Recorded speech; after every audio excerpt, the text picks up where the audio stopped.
This is a podcast by WellHouse Church, where personal spiritual growth is fueled through a variety of practices rather than a single prescriptive time of devotion, where we discuss different spiritual practices that help us be more present with God, others, and ourselves.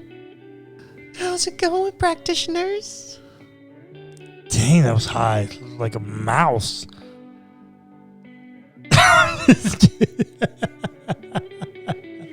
When I go back and edit these, you always have this huge lead up to whatever your intro is.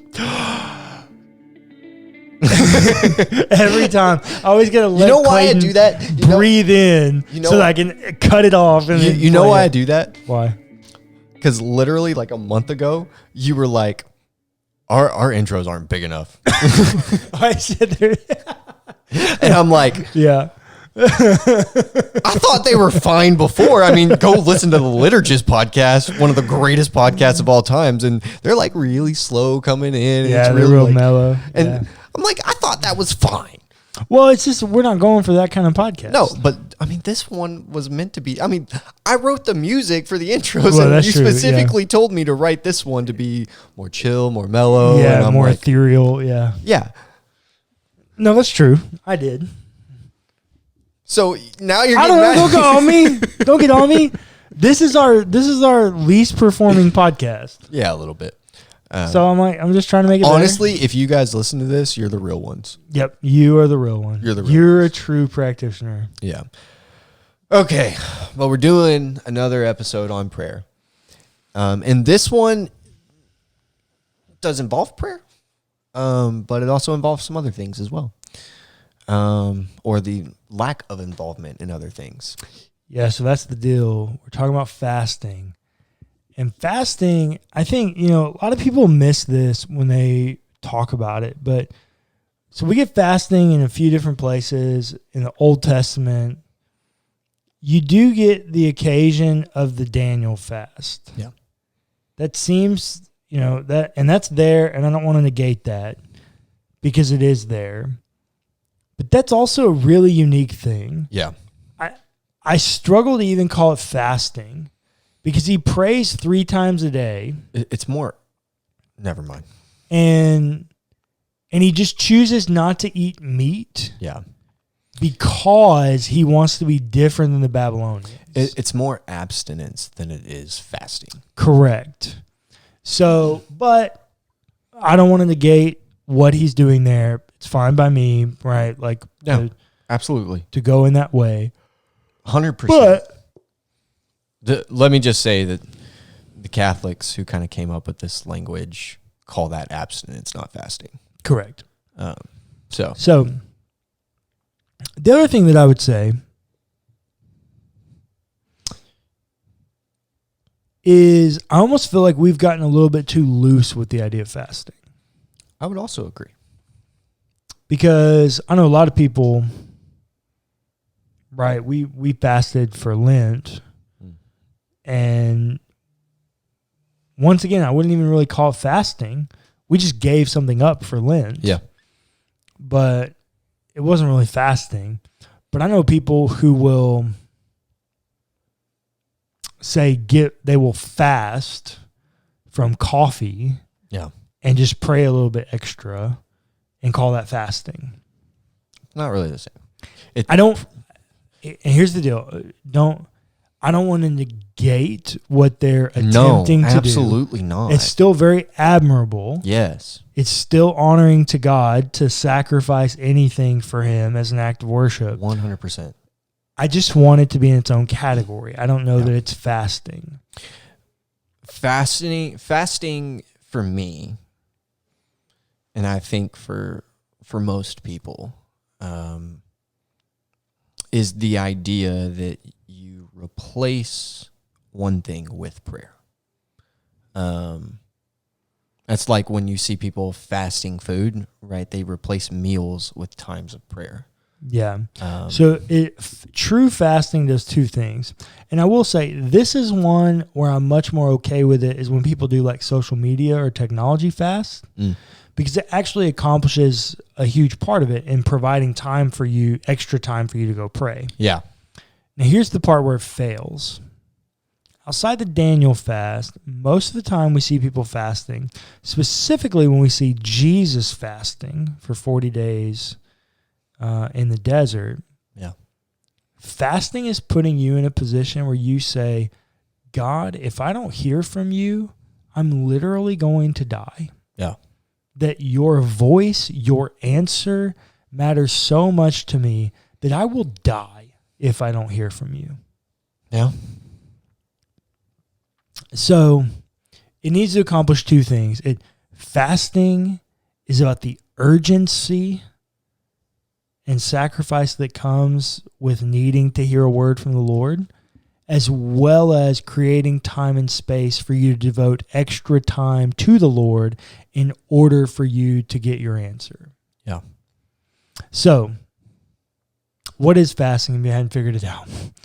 Most people, fasting is giving something up to make time for prayer. Yeah.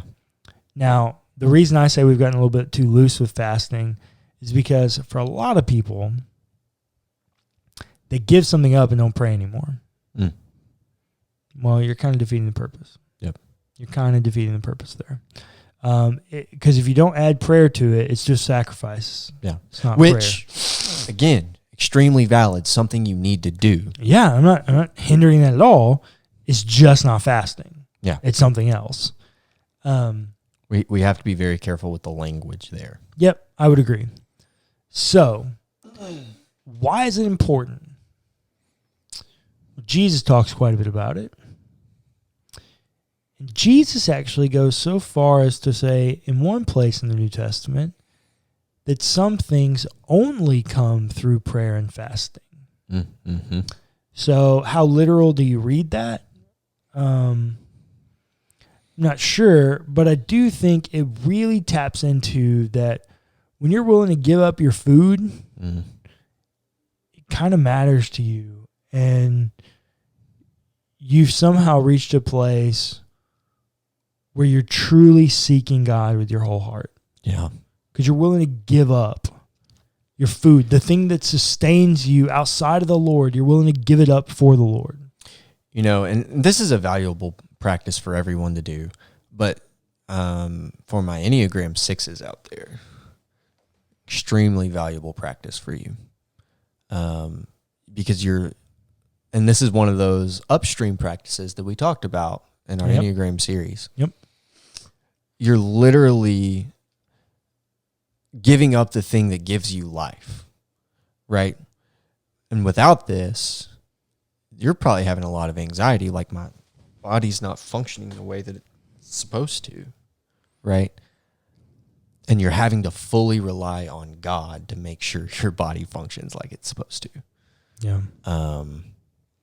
And that's true for everyone. It's just especially true for my 6s out there. But I think it's especially true for 3s as well, because I guess so. If your body's not performing, you're not performing. Yeah. So with all that being said, if you've never truly fasted before, you gotta try it. You gotta do it. It's extremely life-giving. It might change your life. Yeah. When I first got into ministry, I used to fast every Thursday. And I experimented with it in different ways, but I used to fast every Thursday because every new kid that I met in youth ministry, the next day I fasted 3 meals and spent 45 minutes that I would have spent making and eating those meals every day, praying for those kids that I met the day before. Yeah. I used to do it on Wednesdays, and I'd spend the whole day praying and fasting for the coming service, that kind of thing. But I found that I got the most fruit from it and felt most in tune with the Lord the next day when I could spend the day praying for them, praying that God would water the seed that he planted. And so I fasted a lot. I've done a lot of 7-day fasts. I've done some 10-day fasts. The longest fast I've ever done is 16 days. No food, just water. And those are hard. I'll be really honest. Those are really hard. Yeah. 16-day fast. If you get outside of 14 days, you're food, getting in dangerous place, like physically. Yeah. It's hard. You're getting into like malnourishment, like potentially. I mean, your body can really go 30 some odd, like right around 30 days without food. So I was about right at half of that, right? But it really becomes hard. I mean, even the first couple of days, you're pretty okay. At about a week, you're really feeling it. It's starting to become a thing. And then by 2 weeks and on, you're really feeling it. I've never done a 21-day fast, full fast. I've done a Daniel fast for 21 days, but I've never done a full 21-day no food at all fast. I do know people that have. I can only imagine that's really difficult. But I think it does. It reminds you of devotion. Yeah. I mean, when you're giving up your food, when you're in this constant state of want. Yeah. For me, what I try to do is that as I'm hungry and I want, I put my mind wanting and craving God. Yeah. As David says, God, my soul longs for you. My soul thirsts for you. That all I want in these moments are you. I don't care about food. I don't care about what's going on here. I don't care about my earthly needs. Yeah. I just want you. Yeah. I mean, fasting in and of itself is a pretty self-explanatory thing, right? And all I can say, and I'm going to reiterate this, if you haven't done it, you got to. Yeah. Not for salvation or to earn grace or whatever. Like, that's not what I'm saying. I'm saying that if you haven't done it, you got to do it for your relationship with the Lord. Yep. You will see great change by the end of it. I fast food, partially for Lent, and coming off of that, I can tell you, yeah, very life-giving.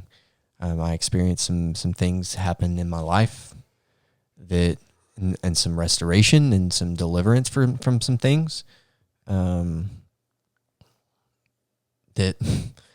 honestly, I don't think I would have gotten otherwise. Well, that's Jesus, right? He says there are some things that only come through prayer and fasting. Yeah. That's a different kind of ball game, man. It is. There's a lot of these prayer practices that we're going to talk about, and all of them are important in their own right. But this is one that Jesus specifically mentions. Yeah, you're not going to catch Jesus talking too much about fixed hour prayer, which we're going to talk about next week. And I do that one regularly. But yeah, me too. But you catch him talking about fasting quite a bit, and he even goes so far as to say, and this is one thing that we should probably talk about. Jesus goes so far as to say that in some of these prayer practices that are more outward, that be careful of your reasoning for doing them. yeah. Jesus actually goes so far as to have this little metaphor, parable, or story where he says, don't let your right hand know what the left is doing. It's like, hey, don't go about just like telling everybody you're doing this, because if you're doing it so that everybody else knows and gives you kudos, you're doing it wrong. Mm-hmm. That's not what this is about. Nope. You should be doing this for me. Yep. I think that's so true, especially in these kind of outward practices. We can really easily fall into the like holier than thou kind of moments. Yeah, for sure. And like, oh, I'm doing this. What are you doing? Right. And something that you and I talked a lot about through this last Lenten season was don't forsake community for the discipline either. Yeah, that's a good one. If you're in a time of fasting, I would say don't put yourself in a position where somebody could offer you food and potentially get you out of that. Don't put yourself in a place of temptation. Don't, or put yourself in a place where you could get on that high horse. I would say try to avoid that as much as possible. Yeah. It's temporary. Yeah. So don't put yourself in a place of community. You're not forsaking community. You're just taking that time with God. Yeah. You're communing with God instead of with your community. Because otherwise you might be tempted. Yeah. I do think Clayton's point about do not forsake community for the sake of the discipline is important, because a lot of times we can get caught up in I've got to do this discipline for discipline's sake, which really misses the point. It does. The disciplines are life-giving. Yeah. As is community. Yeah. Don't forsake community for the sake of the discipline. It's just not the way we want to go about it. No. So I did want to affirm Clayton in that moment. Like, that is so true. Do not forsake community for the sake of the discipline. And again, this isn't a practice that we're saying that you have to do. Yeah, so that's my point that I want to go to now. I understand that we're talking about like something that can have health effects upon people. Yeah. If you have health problems, do not do this. Do not fast. This like if you're pregnant. Yeah, do not fast. If you have things going on with your body, do not fast. If you decide to do this regularly, don't break your fast with a massive meal. Oh God, no. That's the mistake a lot of people make. If you decide to do this consistently, give your body time to adjust. Like, there are elements of how this can and will affect your body if you choose to do this. Yeah. And we're not naive to those. Mm-hmm. Like, don't think that fasting won't have effects on your body. Yeah. It will. You will lose weight. You will have things happen if you do not do this correctly. And also, just disclaimer, if you exercise a lot, yeah, and like that's something that you find life-giving, before you decide to fast, decide which one's more important. Understand that if you fast, you will not be able to exercise the way that you normally do. If at all. Yeah. Which is crazy, because when I was doing some of my most fasting, I was working out every day with college athletes. And when I would go on big, like 2 week-long fasts, I couldn't work out. Yeah. So if you exercise a lot, decide which one you want to do. Because exercise, I do believe, could be a worship practice. Well, I think so. You're taking care of your body, right? Like that's important. Yep. You're taking care of the physical image of God, right? Yep. The physicality piece there, that's really important. But you have to decide for you in that moment which is more important. Do you want to fast or do you want to work out? Yeah. And the last thing that I would say is, if you are going to fast, make sure you're taking vitamins. Oh yeah. We That's get a one that lot. I'm not good at. We get a lot of nutrients, nourishment, and nutrition that our bodies need from the food that we eat, when you stop eating that, when you stop eating, it doesn't mean that your body still doesn't need those vitamins. Yeah. You still have to give your body those vitamins, even if you're going to fast. If you woke up tomorrow and said, hey, I'm just not going to eat at all for the next 21 days, or even 7 days. 7 days is a long time. Your body would suffer just in vitamin D deficiency and iron deficiencies and calcium. Yeah, calcium, that's another good one. Lot of ways in which that would happen, and depending on what your diet normally normally consists of, even in 7 days, you might begin to experience joint pains if you eat a lot of like food that if you eat like a lot of fish, like yeah, it's got omega like omega-3s. You'll start to feel that in your joints. Yeah.